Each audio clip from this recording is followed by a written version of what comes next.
പഠിപ്പിക്കുന്നുണ്ട്, വ്യക്തിപരമായി അദ്ദേഹം ക്ലാസ് എടുക്കുന്നുണ്ട്. അല്പം ജ്യോതിഷം കൂടി അറിയാവുന്ന ആളാണ് ശ്രീ ക്ലിപ്പനൂർ ശിവപ്രസാദ്. അദ്ദേഹത്തെ ഈ സ്വീകരണം ആദരവേറ്റു വാങ്ങാൻ വേണ്ടി ക്ഷണിച്ചുകൊള്ളുന്നു.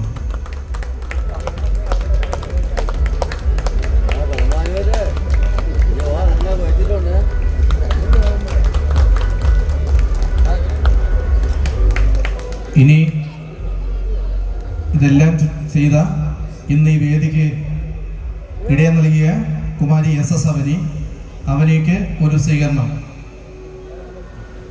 ആദരവ് ഏറ്റുവാങ്ങുന്നതിന് മുമ്പായിട്ട് എനിക്കൊരു കാര്യം പറയാനുള്ളത്, അവനി എന്ന വ്യക്തി ഇന്ന് ഈ വേദി നിൽക്കുന്നുണ്ടെങ്കിൽ കൂടെ സപ്പോർട്ട് ചെയ്ത ഒരുപാട് പേരുണ്ട്. അതിൽ എനിക്ക് എടുത്തു പറയാനുള്ളത് എൻ്റെ അച്ഛനും അമ്മയാണ്. ഈ ഒരു പാട്ട് ചെയ്യാനായിട്ട് എനിക്ക് ഐഡിയ തന്നത് അച്ഛനാണ്. മണ്ഡലകാലമായപ്പോഴത്തേക്ക് അച്ഛനാണ് പറഞ്ഞത്, മക്കളെ നമുക്ക് അയ്യപ്പൻ്റെ ഒരു ഭക്തിഗാനം പാടണ്ടേ എന്ന് ചോദിച്ചു. അപ്പം പുറത്ത് ആരെങ്കിലും കൊടുത്ത് മ്യൂസിക് ചെയ്യിക്കാമെന്നാണ് പറഞ്ഞിരുന്നത്. അപ്പം ഞാൻ പറഞ്ഞു ഞാൻ ഒന്ന് ട്രൈ ചെയ്ത് നോക്കട്ടെ അച്ഛൻ ചോദിച്ചപ്പോഴത്തേക്കും പറഞ്ഞു എങ്കിൽ ശരി നീ നോക്കിക്കോ എന്ന് പറഞ്ഞു. ആ ഒരു വാക്കിൻ്റെ ബലത്തിലാണ് ഈ ഒരു പാട്ട് ചെയ്യാൻ തുടങ്ങിയത്. പിന്നെ ഇതിൻ്റെ ഇടയ്ക്ക് ഒരുപാട് തടസ്സങ്ങളുണ്ടായി. ഞാൻ ഹോസ്പിറ്റലിൽ അഡ്മിറ്റായി, എനിക്ക് പെയിൻ കൂടി. അപ്പോഴൊക്കെയും എന്നെക്കാട്ടിലും ഒരുപാട് സഫർ ചെയ്തത് ഇവർ രണ്ടുപേരുമാണ്. അതുകൊണ്ട് തന്നെ ഈ ഒരു അവാർഡ് ഇവർ രണ്ടുപേരും സ്റ്റേജിൽ കയറി വാങ്ങിക്കണം എന്നാണ്.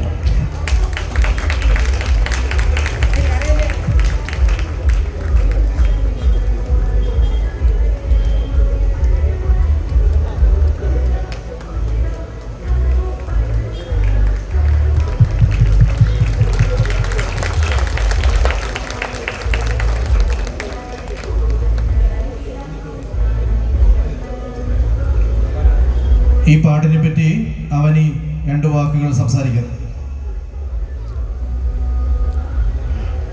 ഇന്ന് ഈ വേദിയിൽ വന്ന് നിൽക്കാൻ പറ്റുന്നതിൽ എനിക്ക് ഒരുപാട് സന്തോഷമുണ്ട്. പിന്നെ സത്യം പറഞ്ഞ സ്വപ്ന സാക്ഷാത്കാരമൊക്കെ പറയുന്ന കണക്കാണ് ഈ ഒരു മൊമെന്റ്. എനിക്ക് ദൈവത്തിന് മനസ്സിൽ വിചാരിച്ചുകൊണ്ടാണ് ഇത് ചെയ്തത്. ശാന്തിഗിരിയുടെ ഹോസ്പിറ്റലിൽ കിടന്ന 2 ദിവസം കൊണ്ടാണ് ഞാൻ ഈ പാട്ട് ഫുള്ള് കമ്പോസ് ചെയ്ത് തീരുന്നത്. അത് കഴിഞ്ഞ് കമ്പോസ് ചെയ്ത് തീർന്ന് കേൾപ്പിച്ചെടുത്തപ്പോഴത്തേക്ക് ഇവർ പറഞ്ഞ് ഇവർക്ക് ആധികാരികമായിട്ടൊന്നും പറയാൻ അറിയത്തില്ല. അപ്പം അച്ഛൻ പറഞ്ഞ് മക്കളെ ഒരു കാര്യം ചെയ്യാം, നമുക്ക് വസന്തകുമാരേട്ടനെ കൊണ്ട് തന്നെ ഇതിൻ്റെ വഴി എഴുതിപ്പിക്കാം എന്ന് പറഞ്ഞു. അപ്പം ഞാൻ പറഞ്ഞു ഓക്കെ. ഒരുപാട് കഷ്ടപ്പെട്ടിട്ടുണ്ട് അങ്ങള്. കാരണം ഓരോ തവണ ഓരോ ലിറിക്സ് എഴുതി തരുമ്പോഴും ഞാനിങ്ങനെ അങ്ങൾ അവിടെ ഓരോ അക്ഷരം മാറിപ്പോയി ഒരു അക്ഷരം മാറിപ്പോയി.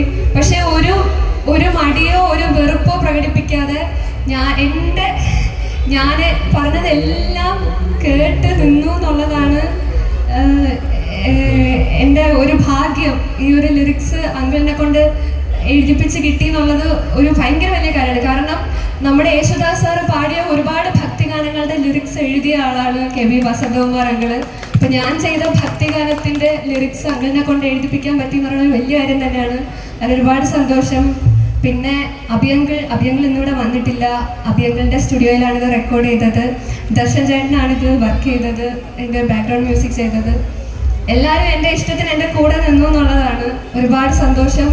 അതുപോലെ തന്നെ ഇതിൻ്റെ ഷൂട്ടിംഗ് സമയം ഹേമന്തേട്ടൻ ഒരു രാത്രി മുഴുവൻ എടുത്തു. ഞങ്ങൾ ഒരു മണിക്കൂർ 2 മണിക്കൂർ കൊണ്ട് തീർക്കാന്നുള്ള പ്ലാനിലാണ് ഇരുന്നത്. പക്ഷേ വൈകുന്നേരം 4 മണി മുതൽ വെളുപ്പിന് 4 മണി വരെ ഇതിൻ്റെ ഷൂട്ടുണ്ടായിരുന്നു. ഹേമന്തേട്ടൻ, പിന്നെ കൂടെ വർക്ക് ചെയ്ത ആർട്ട് ടീം, ചേട്ടൻ്റെ അസോസിയേറ്റ് ആയിട്ട് പ്രവർത്തിച്ച പിന്നെ നമ്മുടെ ശ്രീകണ്ഠൻ അങ്കിള്, അങ്ങനെ എല്ലാവർക്കും ഈ പാട്ടുമായിട്ട് ബന്ധപ്പെട്ട് നിന്നവർക്കും അവനി എന്ന കലാകാരിയെ വളർത്തി ഇവിടെ വരെ കൊണ്ടുവന്ന് നിങ്ങൾക്ക് എല്ലാവർക്കും ഒരുപാട് നന്ദി. അയ്യപ്പനെയും ദൈവങ്ങളെയും ഇഷ്ടമുള്ള നിങ്ങൾക്ക് എല്ലാവർക്കും വേണ്ടിയിട്ട് ഈ പാട്ട് ഞാൻ ഡെഡിക്കേറ്റ് ചെയ്യാണ്. ഇനി എത്ര നന്ദി പറഞ്ഞാലും മതി വരാത്ത ഒരാളുണ്ട്. അതാണ് നിങ്ങളുടെയും എൻ്റെയും സ്വന്തമായിട്ടുള്ള ജയദേവൻ അങ്കിള്. ഞാൻ ജഗദമാമ എന്നാണ് വിളിക്കുന്നത്. കാരണം ഒരു വീട്ടിൽ നമ്മൾ കയറി ചെല്ലുമ്പോഴത്തേക്കും നമുക്ക് അവിടെ നിന്ന് കിട്ടുന്നൊരു എനർജി ഉണ്ട്. അതുമാത്രമല്ല, വൈകുന്നേരം 4 മണി മുതൽ വെളുപ്പിനെ 4 മണി വരെ അങ്കിളിൻ്റെ 2 മക്കളും ഉറങ്ങാതെ ഞങ്ങളുടെ കൂടെ ഷൂട്ടിന് നിന്നു എന്നുള്ളതൊരു ഭയങ്കര വലിയ കാര്യമാണ്.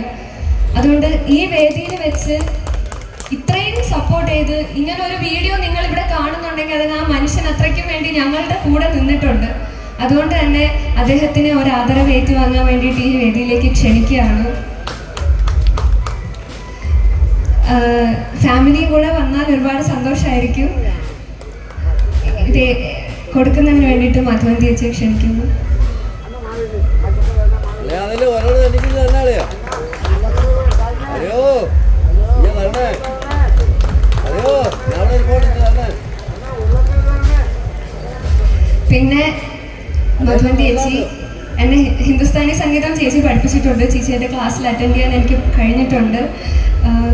ഞാൻ വിളിച്ചപ്പോൾ ഒരു മടിയും കൂടാതെ മോളെ ഒരു 5 മിനിറ്റ് ഞാനിപ്പോൾ നോക്കിയിട്ട് പറയാം, കാരണം കുഞ്ഞുള്ളത് കൊണ്ടാണ്.